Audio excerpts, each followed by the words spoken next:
Hey, Tom Beal here with a Make Today Great moment, and I'm making this video after driving approximately 4 hours from Tampa Bay to Delray Beach, Florida. Now, I'll lead into this topic today with what do you do with your most precious asset, which is time. Jim Rohn says you can always get more money, but you can never get more time. So here I was on this 4-hour journey, and I chose to do certain things that I'll bring up, but I want to ask you, what would you do on a 4-hour journey? Would you turn the radio on and sing and memorize songs? Like, there's probably thousands of songs I have memorized in my mind. Or would you do something different?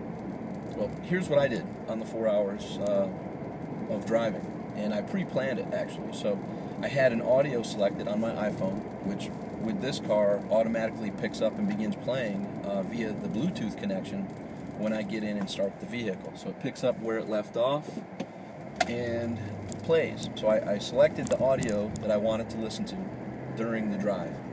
Then I also determined who I needed to speak with. There were some personal calls and there were some business calls that I needed to make, to touch bases with.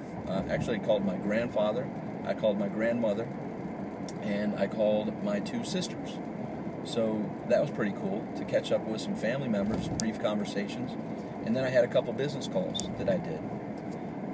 When they were done, I turned the audio back on and continued with iPod University. It used to be called Automobile University from Zig Ziglar and Brian Tracy back in the day, but now with the iPods, I've dubbed it iPod University. So I actually turned that off and then did something that sounds crazy. Sat by myself while driving and thinking and planning and asking myself certain questions about life. And one of the things that came up was in analyzing each of these areas of my life and seeing where I am and where I want to go, talking to myself in my mind, it hit me. One of the main things that has stopped me from reaching certain goals and has stopped many of my friends and family members is, a combination of the fear, worry, doubt, all that type of stuff, but taking that full responsibility and getting out of your own way, which is also known as self-sabotage. So in many times throughout my life, there's been times when I was just in the flow, making massive action, make massive proper action happen.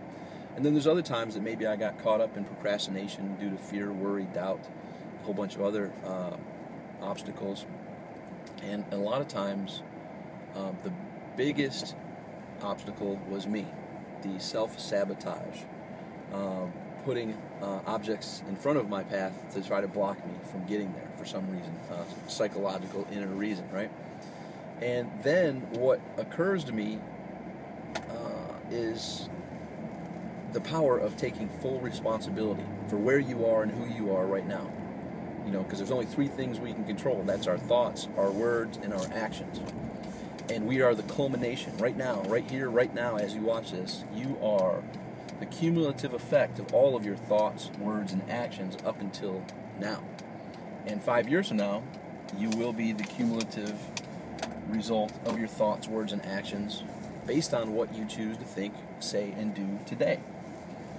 So, that being said, be very choosy in what you choose to think, what you choose to say, and what you choose to do, because that will determine where you end up in the future. So, the point of this is, take a look at your life, your health. That's you're responsible for that, just you. No one else has any responsibility they can claim except you for where you are right now in your health. Take your relationships, good, bad, indifferent. No one else can take responsibility for it except you. And your finances, your bank account, and the whole financial situation. No one else can take credit for it. It's you, your thoughts, your choices, and your actions. So think about that, and if it's not where you want it to be, what would it look like if you were making the proper choices and taking the proper actions? What would you want it to be? What is the desired outcome for each of those areas? Something to ponder until we talk tomorrow. I'm at the office. I'm going to head in and see what's going on with the team. Until we speak tomorrow, make today great.